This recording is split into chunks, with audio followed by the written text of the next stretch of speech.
എനിക്ക് നല്ലൊരു എഞ്ചിനീയർ ആവണമെന്ന് ആഗ്രഹിക്കുന്ന കൂട്ടുകാർ ഒരുപാട് പേരുണ്ട്.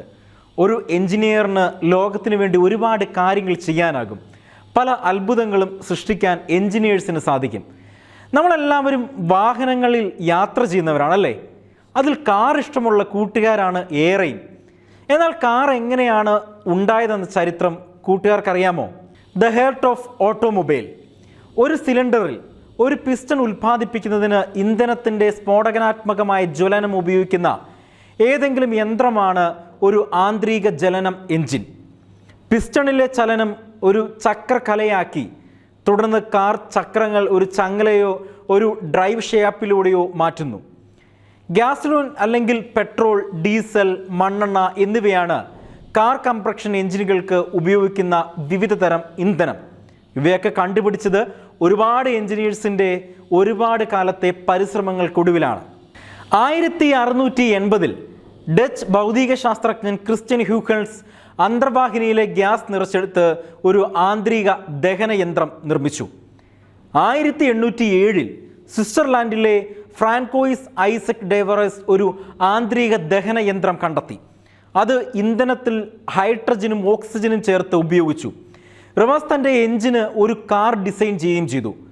പക്ഷേ അദ്ദേഹം അവിടെ പരാജയപ്പെടുകയാണ് ചെയ്തത്. പിന്നീട് 1824 ഇംഗ്ലീഷ് എഞ്ചിനീയർ സൗമുവൽ ബ്രൗൺ വാതക ചുഴലിക്കാറ്റിനെ പറ്റിയുള്ള ഒരു പഴയ നവമോമൻ ആവി എഞ്ചിനാണ് ഉപയോഗിച്ചത്. ലണ്ടനിലുള്ള ഷൂട്ടർമാരുടെ ഒരു ഹിൽ വാഹനം ഉപയോഗിച്ച് അദ്ദേഹം അത് ഉപയോഗിക്കുകയും ചെയ്തു. 1860 ജിൻ ജോസഫ് എറ്റേനിൻ എന്ന എഞ്ചിനീയർ കൽക്കരി ഗ്യാസ് ഉപയോഗിച്ച് ഇരട്ട ആക്ടിംഗ് ഇലക്ട്രിക്കൽ സ്പാർക്ക് ഇൻഡക്ഷൻ ആന്തരിക ദഹനത്തെ എഞ്ചിൻ കണ്ടുപിടിക്കുകയും പേറ്റന്റ് ചെയ്യുകയും ചെയ്തു. 1863 ലെൻഡ്രോയ് ഒരു മെച്ചപ്പെടുത്തിയ എഞ്ചിൻ, അതായത് പെട്രോളിയം മെച്ചപ്പെടുത്തിയ ഒരു എഞ്ചിൻ കണ്ടുപിടിക്കുകയും ഒരു പ്രാഥമിക കാർബോറേറ്റർ ഉപയോഗിച്ച് ഒരു ത്രിചന്ത വാഹനത്തിലേക്ക് ചരിത്രപരമായി അത് ഓടിക്കുകയും ചെയ്തു. അങ്ങനെയാണ് വാഹനത്തിൻ്റെ ഒരു പരീക്ഷണ ഓട്ടം ആദ്യം തുടങ്ങുന്നത്. പിന്നീട് 1862 ഫ്രഞ്ച് സിവിൽ എഞ്ചിനീയർ ആയിരുന്ന അൽഫോൺസ് ബ്രൂദെ റോച്ചസ് പേറ്റന്റ് നേടി. പക്ഷേ 4 സ്ട്രോക്ക് എഞ്ചിനുകൾ അദ്ദേഹം നിർമ്മിച്ചില്ല. അതുകൊണ്ട് തന്നെ അദ്ദേഹത്തിന് പരീക്ഷണങ്ങളുമായി മുന്നോട്ട് പോകാൻ കഴിഞ്ഞിരുന്നില്ല. 1864 ഓസ്ട്രേലിയൻ എഞ്ചിനീയർ സീഗ്ഫ്രഡ് മാർക്കസ് ഒരു ക്രൂഡ് കാർബണേറ്റർ ഉപയോഗിച്ച് ഒരു സിലിണ്ടർ എഞ്ചിൻ നിർമ്മിച്ചു. 1873 അമേരിക്കൻ എഞ്ചിനീയർ ആയിരുന്ന ജോർജ് ബ്രേട്ടൺ മുൻപ് മറ്റുള്ളവർ ചെയ്ത് പരാജയപ്പെട്ടിരുന്ന 2 സ്ട്രോക്ക് കെറോസിൻ എഞ്ചിനുകൾ വികസിപ്പിച്ചെടുത്തു. എന്നിരുന്നാലും ആദ്യത്തെ സുരക്ഷിതത്വവും പ്രായോഗികമായ എണ്ണ ഉപയോഗിക്കാൻ പറ്റുന്ന എഞ്ചിനായിരുന്നു ഇത്.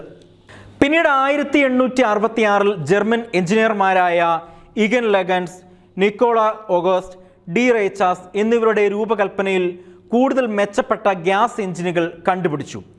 1876 നിക്കോളസ് എഞ്ചിനീയർ 4 സ്ട്രോക്ക് എഞ്ചിൻ കണ്ടുപിടിക്കുകയും അതിന് പേറ്റന്റ് ലഭിക്കുകയും ചെയ്തു എന്നാണ് ചരിത്രം പറയുന്നത്.